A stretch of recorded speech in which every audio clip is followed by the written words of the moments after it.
and a very good afternoon to you all. Thank you for joining us. My name is Jeffery Ku, your host today. Welcome to the second of 3 Parks and Green Spaces events in the southern part of Chinatown in Edmonton. Our first event was on June 14th, where we invited 5 speakers from different cultural backgrounds to talk about the importance of parks in their lives in Edmonton and in their country of origin. If you missed the June event, you can watch it online. Today's event is also being video recorded and will be uploaded soon after this event ends.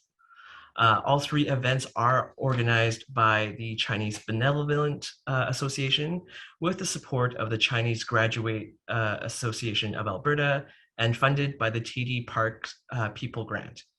TD Park People supports people in Canada to improve the quality of life through safe and fun park-related activities in city parks across the country, especially during COVID-19.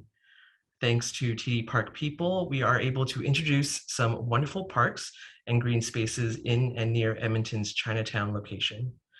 I'm really looking forward to today's talk to learn more from our 2 guest speakers on the hidden treasures found in our ravine system. Before we begin, I would like to do a land acknowledgement. We acknowledge the traditional land on which we reside is in Treaty 6 territory, on which Amsquatche-Weskikan sits since time immemorial. We would like to thank the diverse Indigenous peoples whose ancestors' footsteps have marked this territory for centuries, such as the Nehiwa, Cree, the Dene, Anishinaabe, Saulteaux, Nakota Iska, Nakota Sioux, and the Niitsitapi Blackfoot peoples. We also acknowledge this as the Metis homeland and the home of one of the largest communities of Inuit south of the 60th parallel. It is a welcoming place for all peoples who come from around the world to share Edmonton as a home, and I am a clear example of this. Together, we call upon all of our collective honored traditions and spirits to work in building a great city for today and future generations. We owe much to the Indigenous peoples who welcomed us as settlers from around the world to Amesquatche-Weskikan, meaning Beaver's Hill House, or also known as Edmonton. Once again, my name is Jeffery Ku. My first name is a colonizer and settler name, chosen simply out of it sounding nice, and hoping it would mean it would be easier for me growing up here in Canada and Turtle Island. My Chinese name is Gu Chunpei. The first character is my paternal family name. It means mountain valley, signifying northeastern China, where that part of my lineage comes from. The second character is a name I share within my generation and my family hierarchy, a character I share with my sister, signifying spring or youth.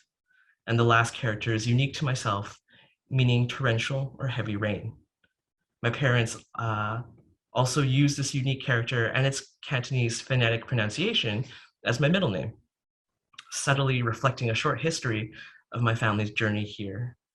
My parents both emigrated from Hong Kong as teenagers, where they were born. My paternal grandparents emigrated from Weihai City in Shandong Province, China. My maternal grandparents emigrated from southeastern China, from the province of Taishan. My sister and I are the first generation of our family to be born here in Canada and Turtle Island. We were both born here in Amesquatche-Weskikan. My connection to this land, as is with my family's, is but young and growing roots. This is where I was born, and I hope to stay and one day deepen my roots to grow a family here myself. As our roots are young, I've appreciated the opportunities I've been afforded to learn from those whose roots have been tied more deeply, interwoven with complex stories and relationships with many other families, and what has happened on this land. As with many children of new settlers to this land, I am also still in discovery with this land and my direct connection to it.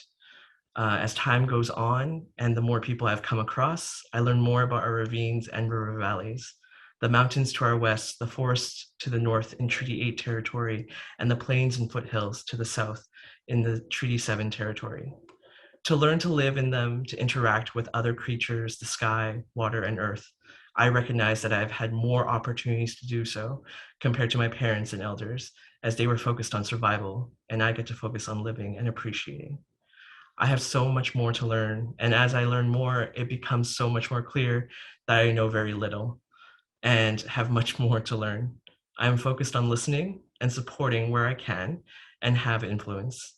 I use my experiences to help guide me and draw connections to understanding as best as possible. A poor substitute, but one that still helps nonetheless.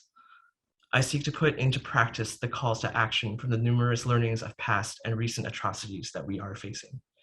I understand that I will probably, and hopefully will be, learning until the day I return to the earth and the creator and the universe.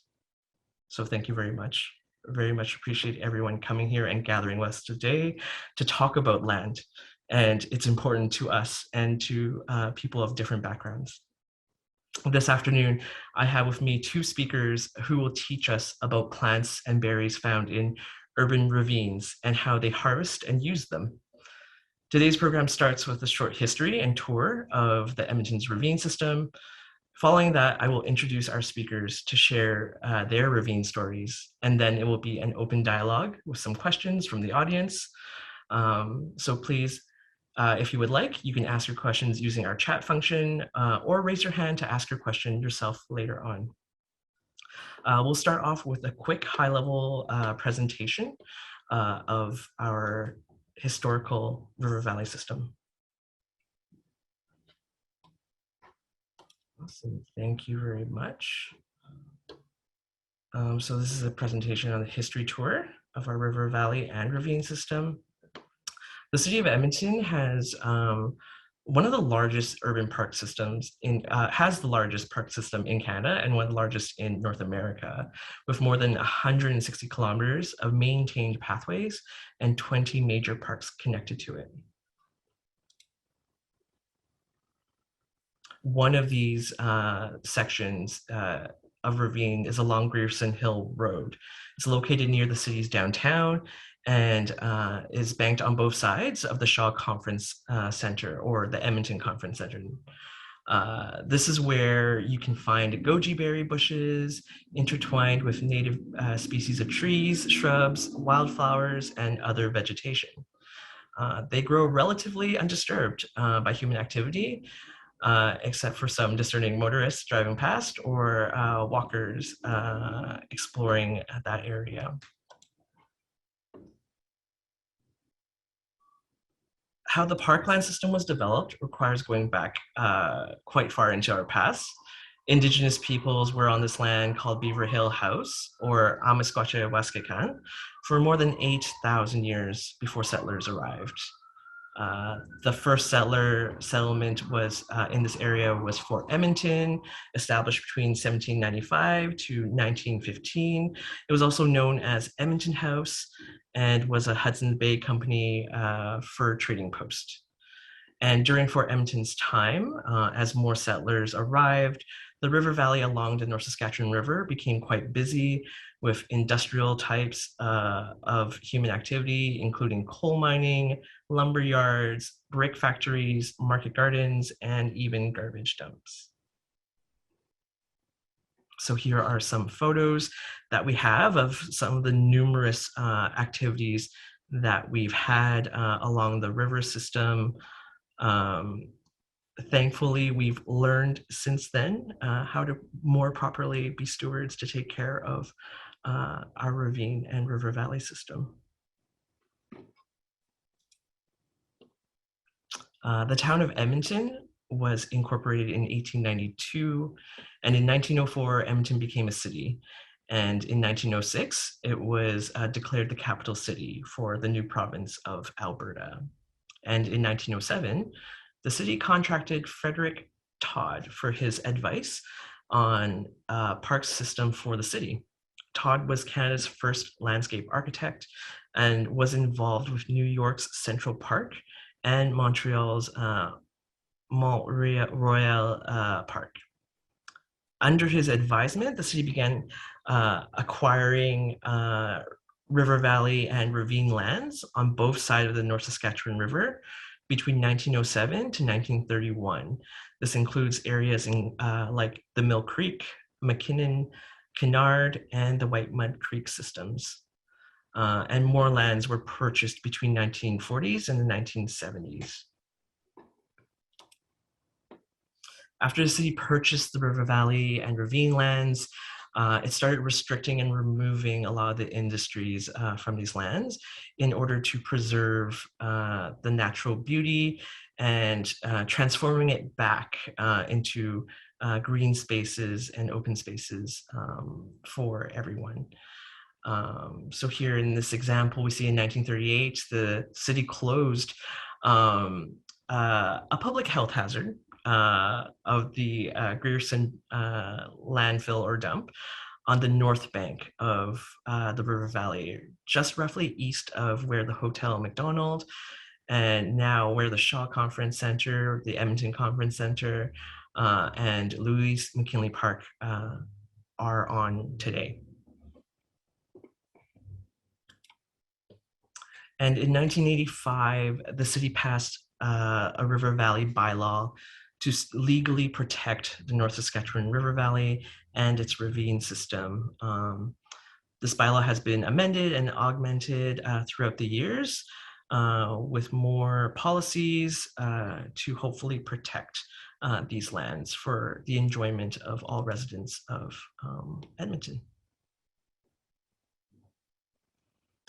And in subsequent years, the city continues its conservation efforts and environmental planning of parks, river valleys, and ravine systems.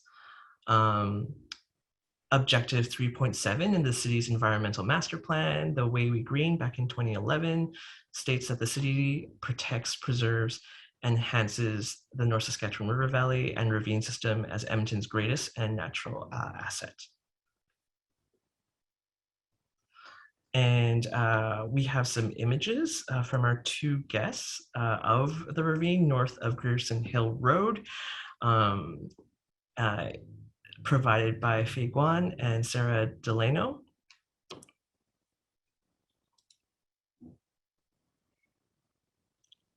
So we can see already that the space looks quite different than what we had historically been using the space for back in the late 1800s and early 1900s.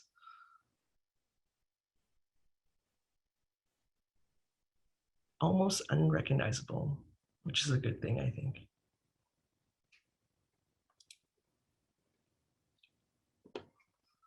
Amazing. So that was a very high level presentation. If you want to learn more, I do encourage people go read up on some of the city's policies and guidelines. There is more to come with the Ribbon of Green and Breathe Network, and the city plan also is furthering those goals of maintaining our green spaces. So now it is my pleasure to introduce our first speaker, Yong Fei Guan.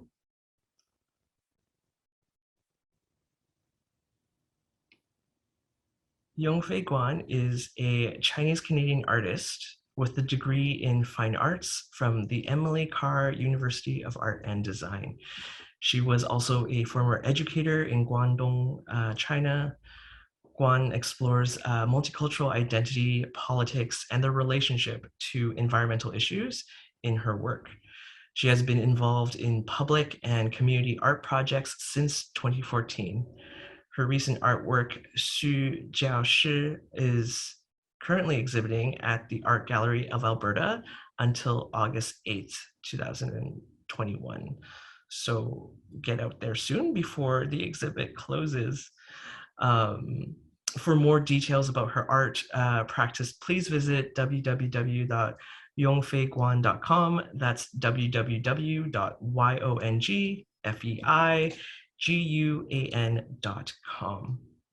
Fei is doing a research project on goji berries that are seen in the ravines along Grierson Hill Road. And now I'll pass it off to her to talk about it. Thank you.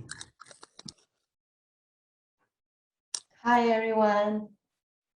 My name is Fei, and I'm going to talk about goji berry in Edmonton and a bit about my own practice. regarding goji berry with my own research. I'm going to share the screen right now.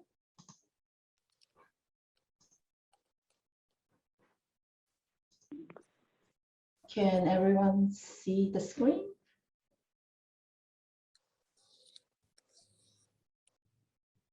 Can you see the screen right now? Yes, we can see it. Oh, okay, good. So since last year, I have been doing the history of goji berry in Edmonton research. So from what I found so far, I understand that goji berry have been grown in China for more than 2,500 years, and the largest commercialized cultivation start around 600 years ago in Zhongling County, which is in Ningxia, China. Usually we will find two types of cultivation. One, they harvest the tender leaves as vegetable. The Chinese name also called goji. The second type is what we mostly talk about today, is the one that have smaller, tougher leaf that grow that berry orange red berries that usually used in cooking and Chinese herbal medicine. Goji came to Edmonton when the Chinese railroad worker who settled in Edmonton after the completion of Canadian Pacific Railway. According to Ted Pei, he's a retired fruit technologist with Alberta agriculture. Goji is an important herb to the Chinese. It was difficult to get them in the early 20th century.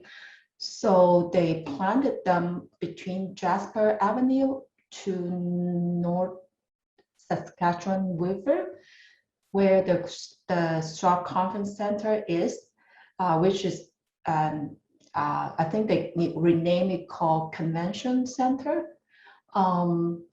So before they built the Straw Conference Center, a lot of the Chinese came to rescue the wild goji. So they take the berry and also collect cuttings before the wild goji was removed in the late 70s. However, you can, I forgot about showing you the wild goji that is in the river valley. So you can still see quite a bit of wild goji that survive along the river valley area. So this one that from the picture is next to Courier Hotel. This one is, I took the picture in May, in early June, and this one is a recent picture of the same spot that is already flowering. So I think that this picture is from a week ago. So as it's the same spot, it's just in different perspective, and the building behind is Courier Hotel. So there's another area that you can also find goji berry along the river valley near Kennard Park, and also very close to the Chinese garden, which is the most eastern staircase leading down to the Louis canny part, that area in this area in the circle. So the goji also grow not just in the river valley. There's a lot of people in the Chinese community in Edmonton also grow gojis in their backyard or front yard. So for example, this one is in the north side of Edmonton. This Chinese elder been growing gojis for more than 2 decades. So goji shrub grow when they grow fully mature, they can grow up to 2.5 to 3 meter tall and wide. They are self-pollinating, although you can get better pollination if you plant more than 2 plants. In our region, they ripen in late July or early August.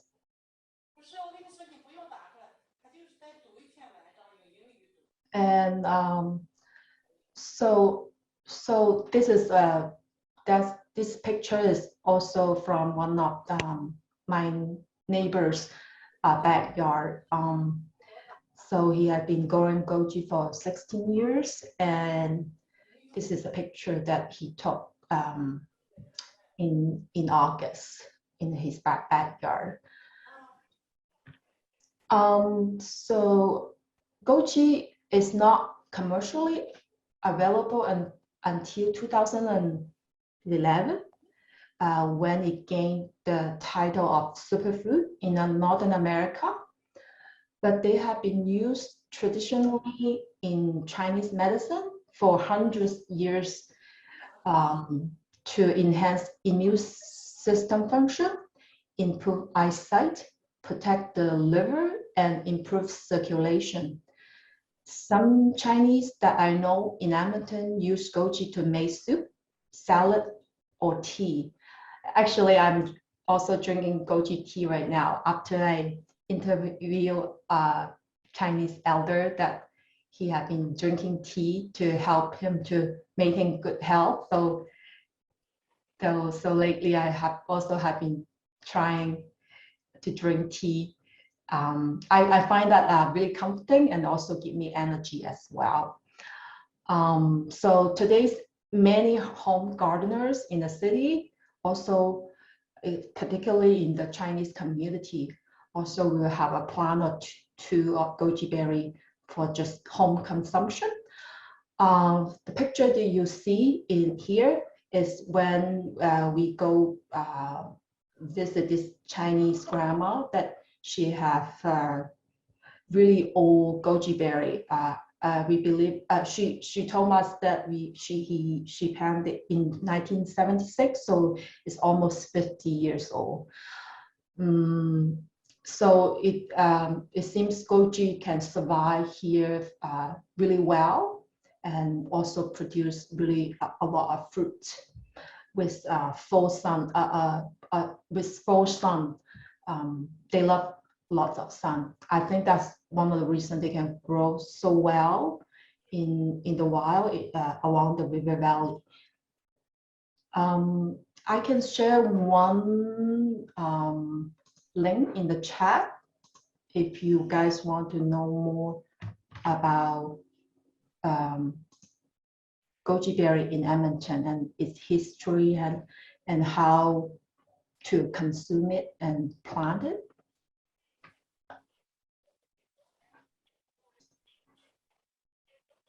I'm going to stop the sharing now. If you have any question, you can ask me later. Amazing. Thank you so much, Fei.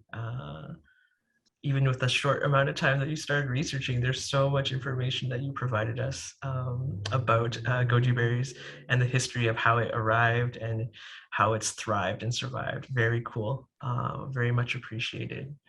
I even realized that didn't realize that those were goji berries that I've seen in people's yards before. So very cool. Thank you, Faye. I'm going to introduce our next guest, Sarah DeLano. Sarah is a Métis mother, language instructor, and student of community engagement. She has ancestral ties to River Lot 28, the lot next to where the Kennard Rat Creek Ravine now sits, and very close to where she currently lives in the community of Parkdale. She harvests plants and berries in the ravine with her daughter and is completing a community-based research project on diversity in green space and urban agriculture with a group of immigrant women and children. As part of her studies, she also completed a report on Métis urban plant use with the Métis Nation of Alberta, with the goals of increasing the safety of urban harvesting for Métis Nation of Alberta citizens, as well as advocating for city policy that is more responsive to Métis plant harvesting rights. I will pass it on to Sarah and her trips through the ravine and her research project now. Thank you. Okay, thanks so much, Jeff. Let me see if I can share this. Is that working? Yeah. Okay, perfect. So thanks so much for having me here today. Thanks, Faye, for your presentation too. It's so interesting. I didn't know we had goji berries in Kennard area, so that's nice to know. And this is, you know, one of my favorite things to talk about is the ravine space. I'm talking about the Rat Creek or the Kennard Ravine, which, just to kind of locate ourselves, I think over here is where we were seeing the pictures from Faye. And so we just kind of walk through the river valley, and then the Rat Creek Ravine comes out about here. So kind of similar area, a neighboring community here. And thanks also, Jeff, for the really thoughtful treaty acknowledgement. I'm really glad that we kind of started off with that. And I think it's really important when we talk about treaty acknowledgements to talk about urban spaces as well. And of course, in Edmonton, actually I believe in Canada, something like 70% of Métis people live in urban centers. And I think it's important to remember as well that there's so much Métis history within the city itself. So not only lots of people living here now, but some of the river lots. And if we think back to kind of the introduction that Jeff gave about the history, moving out of the original Hudson Bay settlement, a lot of people started to settle in these river lots along the river. Most of those families were Métis people with really strong kinship ties together. And a lot of especially in these areas, a lot of the urban form, the initial urban form was kind of set out by these river lots, including Macaulay neighborhood. So it's kind of interesting to think about. I'm going to talk a little bit about my personal and cultural connections to the space, but also my research. This is why I like the space so much. Everything is kind of concentrated there for me. So just to start with that history, we can see right here, this is the Rat Creek, where the Kennard Ravine passes through as well. And so these are the river lots. You can see James Kirkness, John Fraser. I think this is, let me go the right way. This is River Lot 26, and this is River Lot 28, or vice versa. I'm bad with the numbers.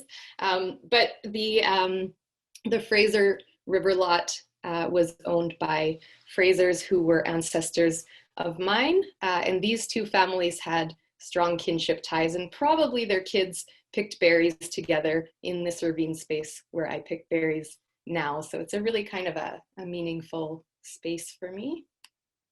And then actually, before I go on, I should mention that I worked with as Jeff mentioned in the intro, I worked a little bit doing an internship with the Métis Nation of Alberta this past summer.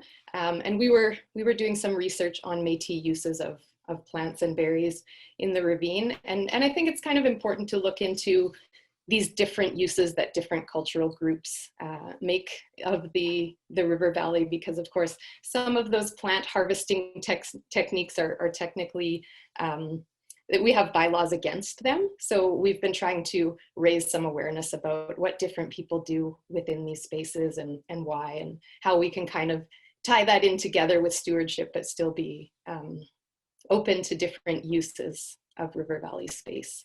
And so the next thing would be my current research, and I'm working on diversity in green space. So I get to do this really great community research project where I work with, I think, 12 other co-researchers who are all of these lovely women and their kids, and they are all first generation immigrants to Edmonton. And we basically go into some of these spaces and gather berries and talk and reflect on the process and the spaces that we're in.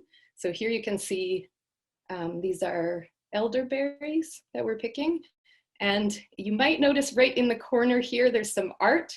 So we do also in this ravine, we have a community mural project that's been put together through the Community League, the Parkdale-Cromdale Community League, and a community arts collective, which is called CreArt Edmonton. So I'm going to come back to that as well. This is, I'm really interested in natural space also used as community space. So these are some of the berries. I can hopefully at some point add to this goji berries. I've got to find them in this ravine. But these are rose hips. This would be one of my favorite kinds of tea. Because my thesis is due in 2 weeks, I'm only drinking coffee these days though. And then I've got elderberries, the little tiny ones here, and these are high bush cranberries, which were my great-grandmother's favorite berries to pick. And these were her moccasins. And the reason why I'm putting these here, I think it's interesting to highlight a lot of the Metis art that we do, including beadwork. Metis people are known as the flower beadwork people. And so we were kind of the first people to use a lot of really floral and botanical motifs with beadwork, which is probably because we have this mixed heritage of having a really strong tie to the land and to native plants. But also some of these motifs are probably coming from patterns on French textiles and this kind of thing. And I kind of like this as a metaphor for the way that we use plants as well, which is that some of them are plants that are native to these places and have been here forever, and some of them are introduced plants, and we use a lot of those plants as well. So I thought that was just a way to kind of illustrate that. And we find this same pattern on one of the murals in the ravine. This one was painted by my daughter and I to kind of honor my grandmother and her family. She was a Belcourt, but her mother was a Fraser from this Riverlot Fraser family. And so we just represented some of these flowers, and of course the wild rose, we see these rose hips growing around it in the river valley as well. And this is one of the real highlights of the ravine. If you have a chance to get down there, there are, I believe, 63 different murals that are all done by, as you can see, non-professional artists. But there's some really great murals down there, and they all represent sort of a lot of the different cultures that live within these communities here. So it's something really nice to catch if you're down in the ravine. And then speaking of community projects, the one that I'm researching is this project that we're doing with a lot of ladies where we go in and pick berries. These are choke cherries. It was actually 2 years ago. It was a really great year for choke cherries. And then we are using some of those things that we've gathered, and we're making a community recipe book. So again, hopefully this will come out in the next little while, and everyone will be able to access it. We're hoping that lots of people will get to read it because it's sort of a representation of diversity and experiences in green space. Just quickly, these are some dandelion cookies. So dandelion petals have kind of like a honey flavor, as long as you get all the green part off, which is very bitter. But if you use the petals, they're quite nice in baking. This is an omelet that my daughter made. She's super into making omelets these days. So we picked some carragana blossoms, which tastes really, really similar to pea shoots. This is introduced, I'm fairly sure, but it's everywhere in the city. So you can pick these in the early spring. There's some dandelion, and this is one of the jams that we made also with, I think this one is high bush cranberry, and that's my giant coffee that I'm drinking daily. And then you'll see over here, these are just some plants that we have harvested, kind of gone through some of them. The last one here is sage. which we can find in the ravine. It's a bit tricky and you have to kind of know. I'm not going to tell you where it is. But if you come across it, that's a very important plant, both for food, but also for ceremonial purposes. And I think it's important to mention also, especially for ceremonial plants, that we generally think that it's important to leave some sort of offering if you're gathering plants. And then above and beyond that, just keeping in mind when we're gathering, and especially in urban spaces, because we are more people than in rural areas, we want to just be mindful. Some people believe in the kind of 10% rule. So if you come across something and you want to harvest it, you should only ever take 10% of what's there. I would say a little less, just because we're urban dwellers, and of course there's lots of animals and other people probably vying for the same plants. This is my recipe from the recipe book, and it's very much inspired by the ravine, so I thought I would show it. This is a beet cake that my great-grandmother used to make. It's not her exact recipe. I unfortunately don't have it, but it's got a high bush cranberry glaze, Saskatoons, which we can pick pretty much right now in the ravine, although they're not great this year. And these are wild strawberry leaves. This is actually one of my favorite things to make tea out of. So if I wasn't so stressed out, I might be drinking that today, but it's all coffee all the time these days. All right. And then this has been kind of a long project in the making.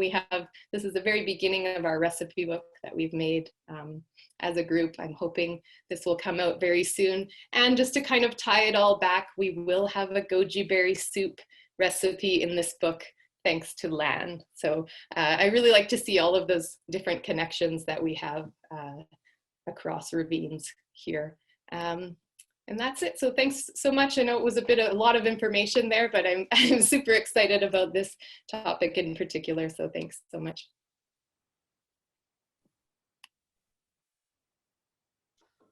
Amazing. Thank you so much, Sarah. I'm really excited to read the report when it's ready and test out some of the recipes in that cookbook.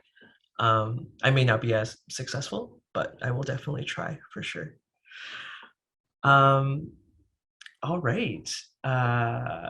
The rest of the time that we have available to us for the hour is up for questions from the audience. So please do type your question in the chat, or raise your hand, unmute your mic, and turn on your video if you're comfortable to ask your question to our two guests. I haven't seen any in our chat message yet, so maybe I will throw one out to our guests. And just out of kind of personal curiosity, what is that inspiration that got you both down your interesting paths of your research topics? I think you had little mentions of inspirations where you spoke in your presentations, but just kind of curious about that. Yeah, what rooted you into that direction and guidance and inspiration for your research that you're doing right now? Whoever wants to speak first.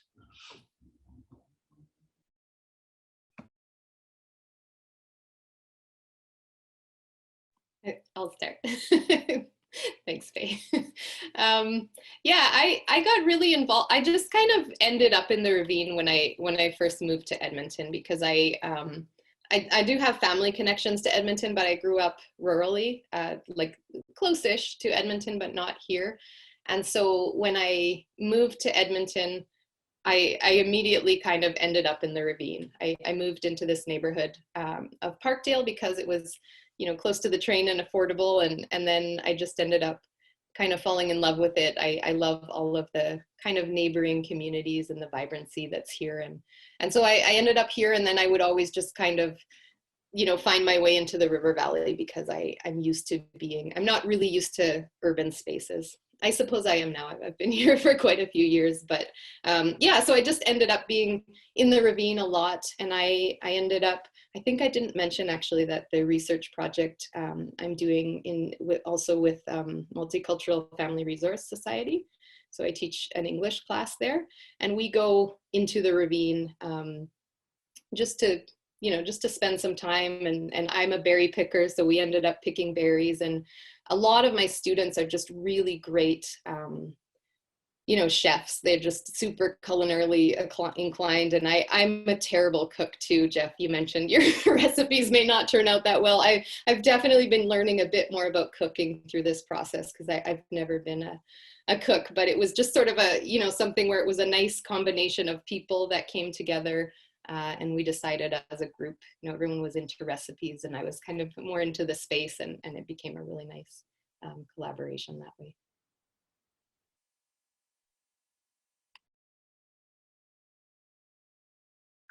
So for me,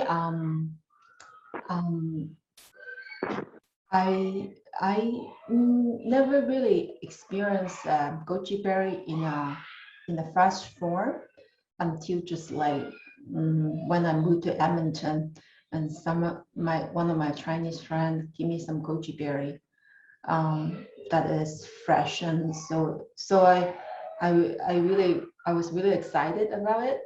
And then 2 years ago, one of my friend Dustin, that he's a master gardener and a urban urban uh, he's very experienced about plants and tree along the river valley, and he's doing a heritage research about heritage plants, and one of his subject is goji berry, and then he showed me about some area that grow goji berry along the river valley, and I got really interested in, and so I collaborated with him to do further research about the history of goji berry in Edmonton, and I want to also learn more about goji berry myself, because I used to consume it very regularly when I was growing up, and we use it in soup and food a lot, but I never know about what the process of getting the goji. So I really want to learn about the goji, and particularly that growing here, because the region I grow up in China doesn't grow goji, only the northern side of China. So it's just very special to me, because it's something that belong to my heritage, but also grow in Edmonton, where it's my new home now. So I want to use this opportunity to connect to my heritage and also connect to the land. So that's why I've started this research. Amazing. Thank you both, Sarah and Faye, for sharing that. I find that to be such a really valuable root of where you're both coming from, that you both, even though in different directions and different histories and familial ties, have found a means of wanting to do this research through connecting through your heritage, connecting to the land, but also with a very strong community-based component to it from both sides. And I appreciate that deeply from both of yourselves. So I'm very excited when your research does get published, that hopefully we can take a look at that. We have a question from the audience, and Jim asks if there are books or websites or other resource recommendations from either of you that are available, where there are hopefully photos and other information for identifying edible plants, berries in the river valley.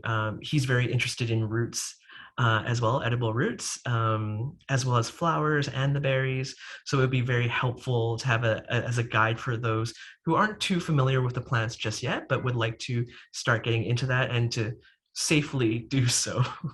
So if you have any recommendations, yeah, that would be great if you could share them. There are lots and lots of resources. I know that the Métis Nation of Alberta does have their own resource, but I think it's mostly relating to sort of culturally relevant plants. I know that you can get apps depending on how, how much you like to use technology. There are certain apps where you can actually take a picture of a plant and it will identify it for you. Of course, you have to have like internet at the time as well.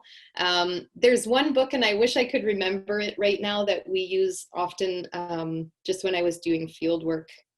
I think it's Plants of the Boreal Forest, and I wish I could remember it. If it comes to me at some point, I'll write it in the chat, or maybe I'll look it up here. But yeah, there's lots and lots of guides that you can find. You can find ones that are specifically for edible plants, or you can find some to just look up all the different kinds of plants. But also the other thing is, if you're on Facebook, there are a lot of local groups. Local foraging groups, and I find that some of those groups are really good, because you can converse with people and ask people's opinions about what you found and whatnot, because of course, and unfortunately, sometimes a lot of different plants look quite alike, and you want to be kind of careful, especially if you're kind of novice, just getting interested in looking at plants.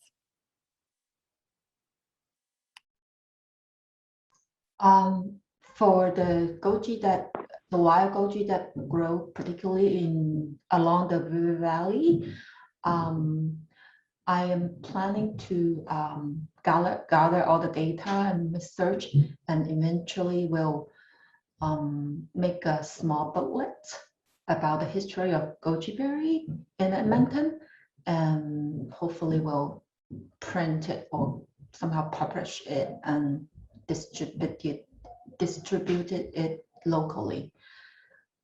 So probably if you follow my website, probably in the next couple of years, that book will be available, but only particularly for the goji, not something else. Amazing. Thank you both for that. We also had a link in the chat from Wei Wong with the book Plants of the Western Boreal and Aspen Parkland. So if folks want to click on that link, that can be one starting place for you as well, along with all the other resources that Sarah and Faye had just shared. We have another question from Lan. Both speakers mentioned making drinks out of berries and plants. When is the best time to pick them, and do they require any special treatments before you can use them for drinks or cooking with them? Do you have any recommendations, both of you?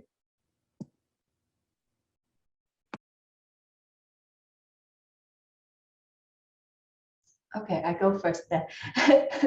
Okay, so for goji berry, you can eat them fresh, or if you want to drink with tea. So there's different ways. For me, I am just using the lazy way, just like boil some hot water and then just throw in some goji berry.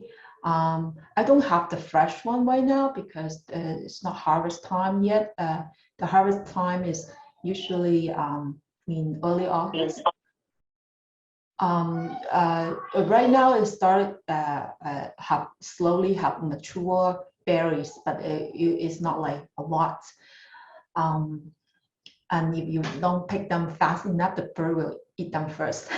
So usually in early to mid-August is the best time to pick the mature berry. Sometimes most of the people in Edmonton harvest it and then wash them and then freeze them, because the drying time process is a bit complicated in Edmonton, and we don't have the seasonal transition is not long enough to get the drying process drying properly before they go moldy. So a lot of people, Chinese people in Edmonton, they will freeze them for the winter. But in China, they usually dry them, and they have special way of drying them commercially.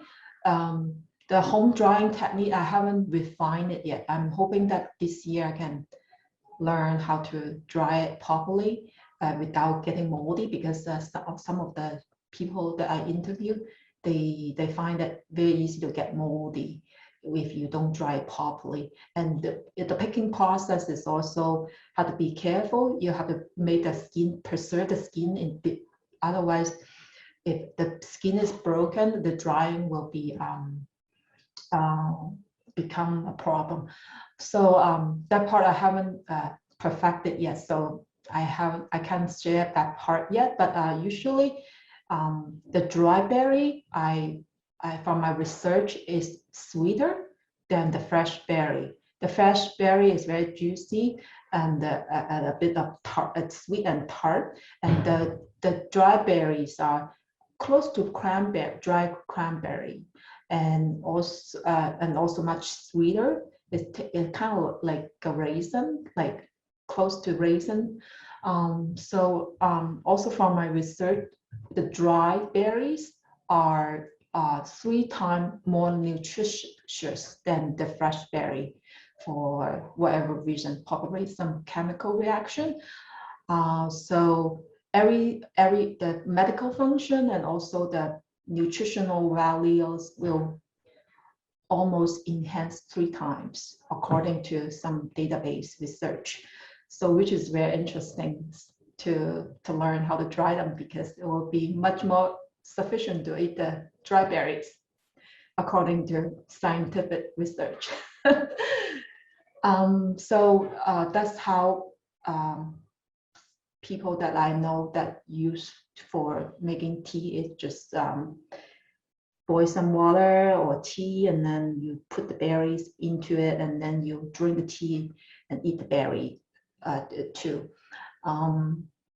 And also in China, particularly in China, we like to make soup with herbal soup or just regular soup, like chicken soup. We throw some berries in it, just like maybe like 10 berries in it, and we don't tend to put a lot. I think that because I have like a little bit of tartness, so we don't like to put a lot of it to make it too like a bit bitter taste of the soup. But I like it. I find that when I drink tea, have a little bit of tartness, I feel like it's some kind of like detox myself somehow, because I know that it's like the bitterness is like, it's like eating bitter melon is detox, like things that are bitter that tend to have like the detox function.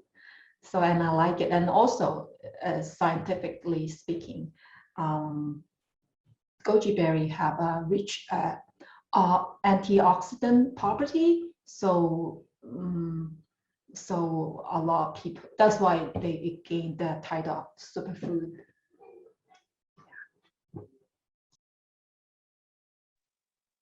That's so interesting. I have never eaten goji berries, so I'm definitely, I think Lan mentioned at the beginning she has some. I'm going to want to try them this year. I pick lots of berries in the ravine. I think that there are kind of different things we do with each of them. Most people know Saskatoons, I think. Those are the best to kind of just eat fresh, I think.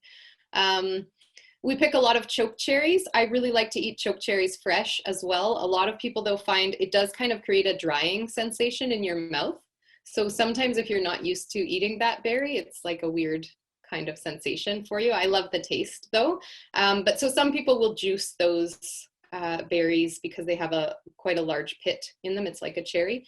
And then use that for jam. Most of the berries we can make jam from. Elderberries, for example, we shouldn't eat, as far as I understand, or what I've been taught, is that we shouldn't eat them raw, or we shouldn't eat that many of them raw.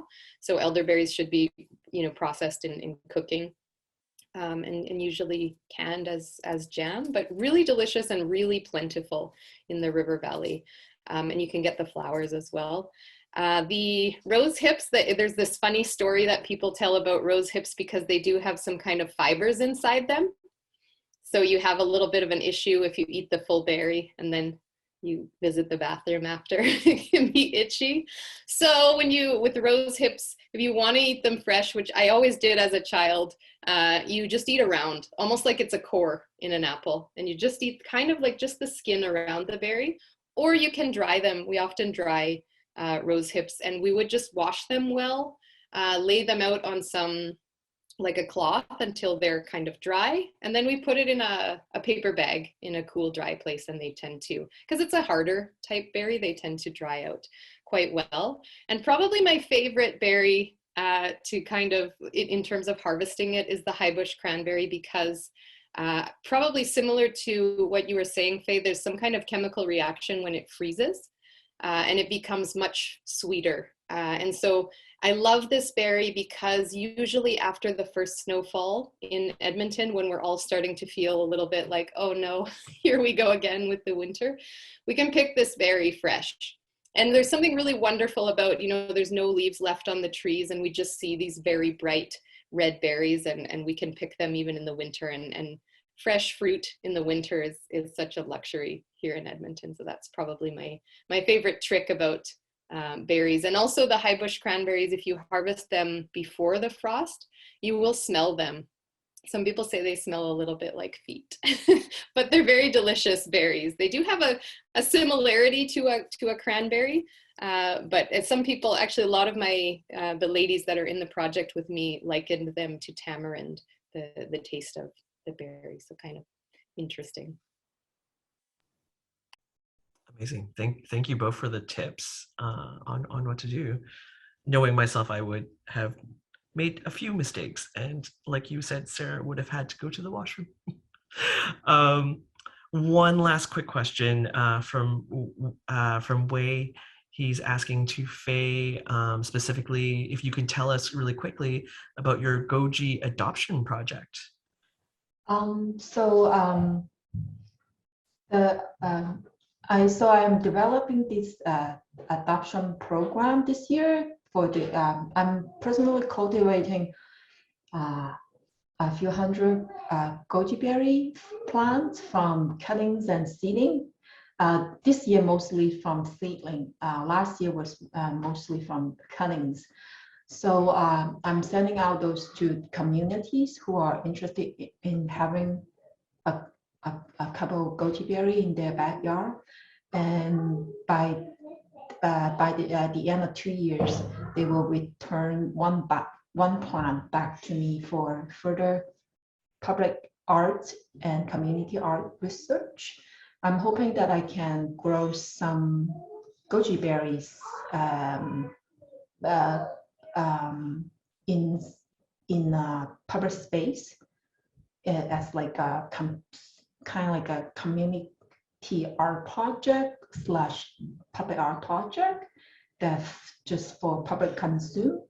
And also eventually, hopefully, the plant will go wild by itself as a way to maintain the diverse plant heritage in Edmonton.